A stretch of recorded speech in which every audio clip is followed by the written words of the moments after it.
In this video, I finally got my hands on Battletech Aces, the new solo and co-op expansion for Battletech's streamlined game system, Alpha Strike, and I'll show you what it's all about.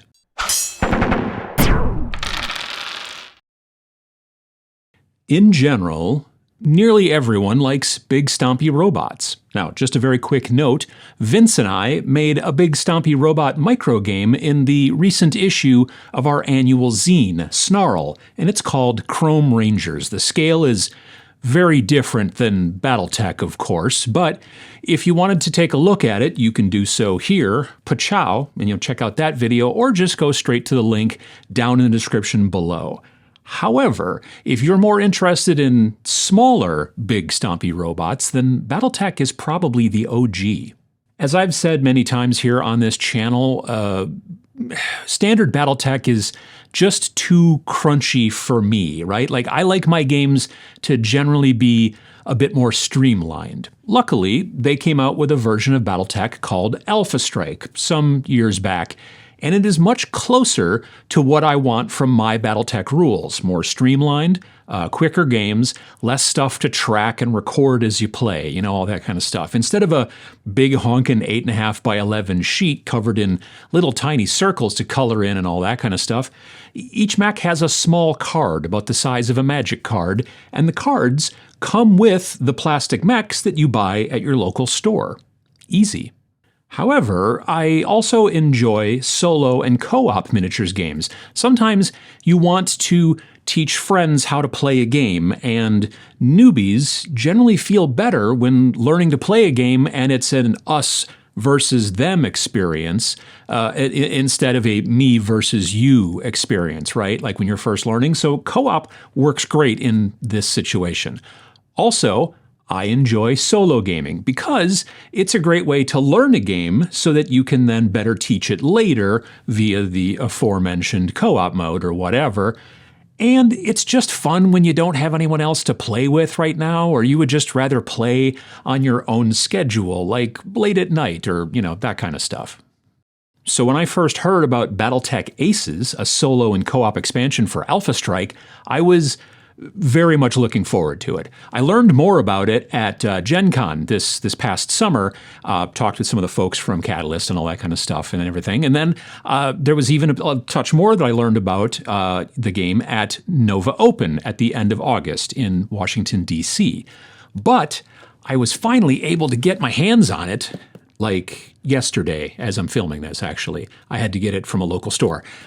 But this will be more of an initial look then, as to what comes in the box and what I was, able to glean from looking through the rule book that comes in the box and everything like that. So if people are interested in Battletech Aces in general, I might do a more in-depth look at the Scouring Sands campaign after I get done playing it. All right, so here's the box. It's weighty. There's a lot going on inside there. I've already opened it, and when I did, I noticed that the rules were right on top, which was actually kind of nice. So I was able to take those out, but everything else has been basically untouched, right? So you've got your Battletech Aces rule book right here. It's a soft cover, what they call saddle stitch, where it's just like folded and stapled. It's how many pages, roughly? I don't know. More than 40, let's just say that. So, full color pretty much throughout. They're not skimping and, making it black and white or anything like that because they're a big company. They can handle that. Lots of information in the table of contents and all that kind of stuff. The thing that's interesting about the way that they do things here, I think, is that this is basically additional rules for Alpha Strike. So this is not a standalone game. I'm going to make that very clear. This is not standalone. You need Alpha Strike to be able to use this. And it's got extra things that it's adding in that you don't even have to necessarily use in solo and co-op play. There's additional stuff if you just want to keep playing regular Alpha Strike. And that is going to be predominantly like like troops, like actual like little people running around the board, little cardboard tokens like this. And then there's also some like artillery. There's like little tanks and things like that, which you didn't really particularly get access to before, and now you do, which I think is pretty cool. So you've got infantry units, anti-mech physical, like all this kind of stuff is going on here. Additional rules, right? But none of this yet is talking about solo play. We don't get to the automated opponents, as they call them, instead of calling it AI, because I get it. Like AI is a bit of a fraught term these days. But you don't get that until page 7, right? So you get now into the automated opponents. So the way that this game is designed is it's designed with cards. Like, there's cards obviously in Alpha Strike, but this game is designed so that the cards are how you sort of handle the automation, basically, that makes the units that come in this box act the way that they do. So each card has, as you can see here, I can't quite see it myself. Each card, as you can see here, has the name and all that information, and like just there's a lot going on, which I'm not going to get super into depth on. But the 3 most important things to see here, which I think are really interesting, is you've got an aggressive track, a balanced track, and a cautious track. And then on the back, you've got like, okay, I've already gone, right? So on the front side, when it's time to start like deciding what's this automated, mech gonna do, you have different types of things that are like precursors. Like right here, it says that if there's a red opponent out there, and I'll tell you what the yellow and blue means later, and it has already moved, which is what the little green check mark means, and it's within a certain distance, then you do this. And if this doesn't happen, well, now you're not doing the aggressive stuff, you're doing the balanced stuff. If there are any enemies within 30 inches, well, then you do this stuff. And if that's not true, then you just go to the nearest, objectives and things like that. That's the word I'm looking for. All of this is very interesting. And like I said, I've not played this yet. This is an initial thing. But I went through and read this stuff, and I thought, that's really interesting because, like I said earlier, Vince and I, we've got games that we produce. And generally, not the zine games, but the ones that we put out in spring, which are bigger, thicker, with a color cover and all that stuff, we always like to put solo and co-op in those games. And generally, solo and co-op is like if-then. If this is happening, if you're trying to figure out whether this unit's going to do whatever it's going to do, like if this happens, then do this, or if this is available, then do that. And that's kind of the way that the rules usually go when you're kind of coming up with your automation in this situation. What they've done here is they've split it 3 different ways. And because it's on a card like this, it works really nicely because instead of having to go through a bunch of stuff and then a bunch of stuff and then a bunch of stuff, you have this split right at the beginning where you're like, if this is the case, then do that because you're going to be aggressive because it's set up and ready for you. If the pickings aren't so good, then you're going to be a little bit more balanced. And if the pickings are really bad and there's nothing for you to really do, then you're going to do this other thing. And it's nice to have that information right off the bat, I think. So you also then have a commander card, right? So you have the commander of that particular, come on, focus. Going to focus? There we go. So you've got your commander card down here, and down there you've got your red, your yellow, and your blue. And that is kind of your target priority.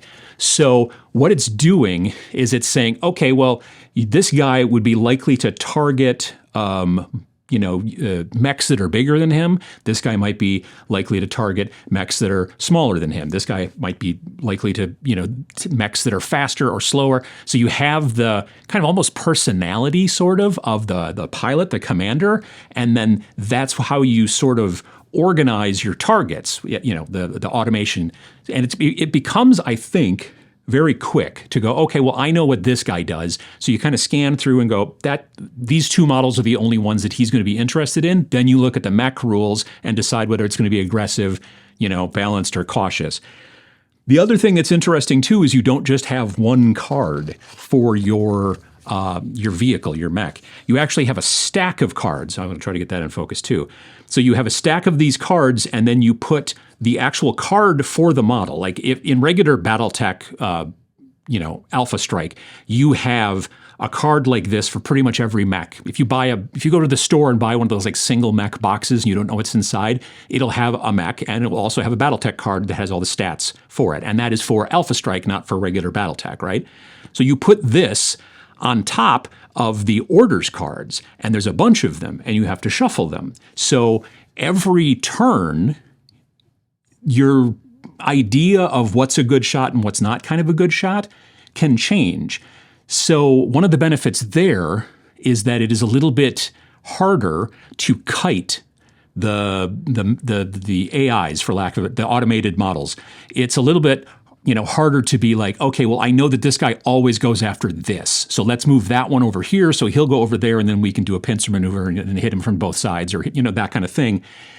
It's pretty in-depth, and it's interesting, but because it's on these cards and you're playing it in a stack, and once you've done this one, next turn you flip that one over, now you have a different thing going on, having it all in the cards, I think, is actually very helpful. And I'm not always a big fan of like cards in wargaming and stuff like that. It makes sense, obviously, in just regular old Alpha Strike, and I think it makes a lot of sense down here. The way that they're doing this to give you the way things happen, I think is really interesting. You move the card, you can see that here, you move the card down so you can see the top part of the top card, so you can see the number over here, that 093. That's kind of like the activation order numbers and things like that. So all that stuff is in here. Identifying the target, right? Going through and looking at, they've got a bunch of examples, which is really nice. Identify target example 1, identify target example number 2. So they give you all that information so that you can really figure out, am I doing this right? And then once you get the hang of it, the cards really kind of steer the way that the automated units are going to do their thing. And that has to do with movement, and then it gets into shooting, and then you're getting attacks from the automated units and figuring out identification of target, and then, they have to watch out so they don't overheat. There's all kinds of different things in here. And like I said, it's about 40 pages, and it goes through all the different gameplay to allow you to be able to figure out how to play the game against literally no opponent. If you want to play solo, and if you're playing with a friend, it's the two of you against, again, a set of rules and some cards, but it still makes it pretty interesting.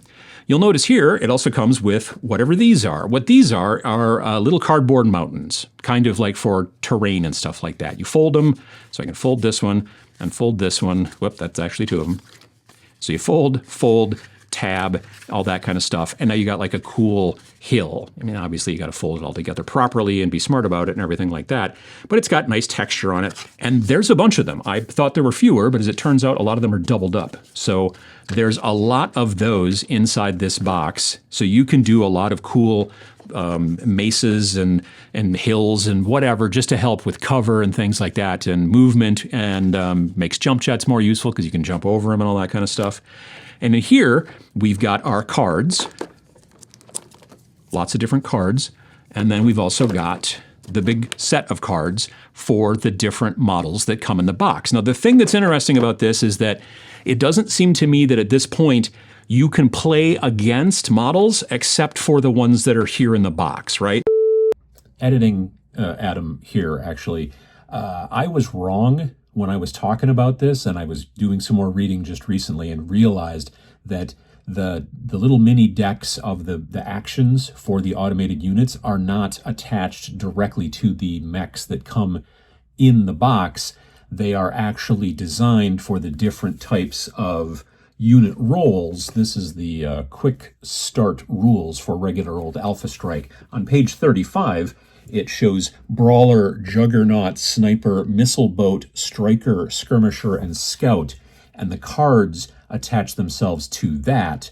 And then the different mechs all have the different role on the card. So if you went out and just bought a box full of mechs, or you bought one of those little blind boxes where you rip it open and you don't know what's inside, the card in there for Alpha Strike will tell you which one of the roles it's used for. Therefore, you can use the this whole Aces thing with pretty much any mech that's out there. So I screwed that up in the video, and here I am, trying to fix it.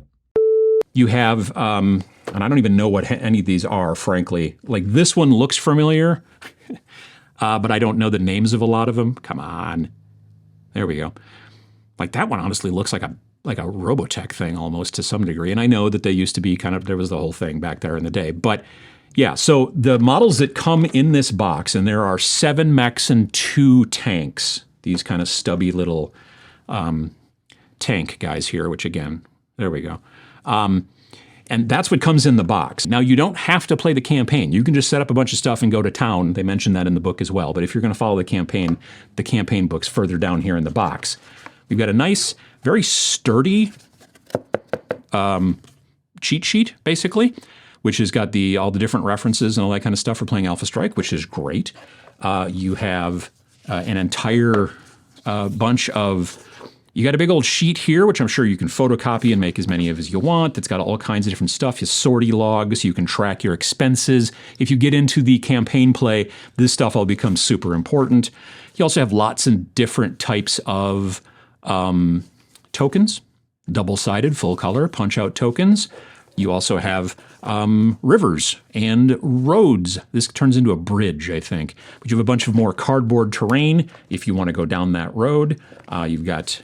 These are some of the elementals. Elementals are kind of like power armor. If you've never played Battletech, people don't run around too much on the ground just, in their uniform. They run around more often than not in this kind of power armor stuff. And if I remember correctly, elementals are only clan, which are the guys that left back in the story and flew off and then came back later on to the inner sphere. It's a whole thing. Again, we got some more cardboard, and then we get into Scouring Sands, the campaign book. Now, one thing that you're going to notice, which I think is spectacular, it's spiral bound. Which means you can open it up and just lay it down and it doesn't fold itself back up. I wish more stuff in wargaming was like this. I love the fact that this book is this, because what you're doing is each of the missions, each of the scenarios. This is scenario 3, coming in hot.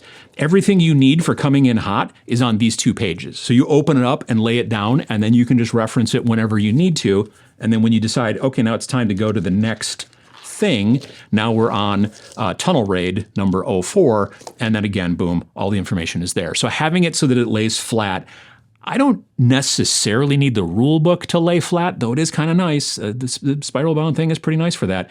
But for specifically the campaign book, I think it makes a ton of sense, because then you can just open it up, keep it as a reference for everybody, be playing all that kind of stuff if you're playing, co-op or whatever, and then not have to be constantly fighting with the book to go, what does I have to do again? What's the secondary objective? Oh, the secondary objective is destroy the defenders, that kind of thing. So I think that's pretty cool. There are how many different missions in here? I don't know. A bunch. It goes from page 22 to page 64. So, well, that's number 21 right there. Where do we end up? I think that's maybe the last one. So there's a lot of different missions for you to play. This book can take you, if you're playing solo or co-op, a long time to get through. And that's pretty much everything that comes in the box. Like I said, it's a heavy box, partially because it's got a lot of cardboard and stuff like that in it. It doesn't have a zillion models. If you buy the Alpha Strike box, which is the box you also need to be able to play this, but it just allows you to play regular Alpha Strike, I think that one comes maybe with 13 models. So if you had that box, and then you bought this box, you'd have 13 models to choose from for you and your friend who you're co-oping with, and then you would have 7 plus 2 tanks, 7 mechs plus 2 tanks to go up against if you wanted to, and play against them, which would be pretty cool, I think. So that's a quick initial overview of all the stuff that you get in the new Battletech Aces box. 7 mechs, 2 vehicles to fight against, right? In co-op and solo games, you get some cardboard terrain to help get you started, tokens, a rule book, and then even a spiral-bound campaign book, which I love the spiral binding. I think more people in the wargaming space, it would be great if more people in the wargaming space could do that. The whole thing retails for $80, which I think is the same price as the original Alpha Strike box, which is still available. And also the Alpha Strike box is required. Well, maybe not necessarily Alpha Strike box. You could just get the Alpha Strike rules and stuff like that. But you need Alpha Strike stuff to play Battletech Aces. Again, this is an expansion, not standalone, right? So what do you think? Are you interested in playing Alpha Strike solo or co-op?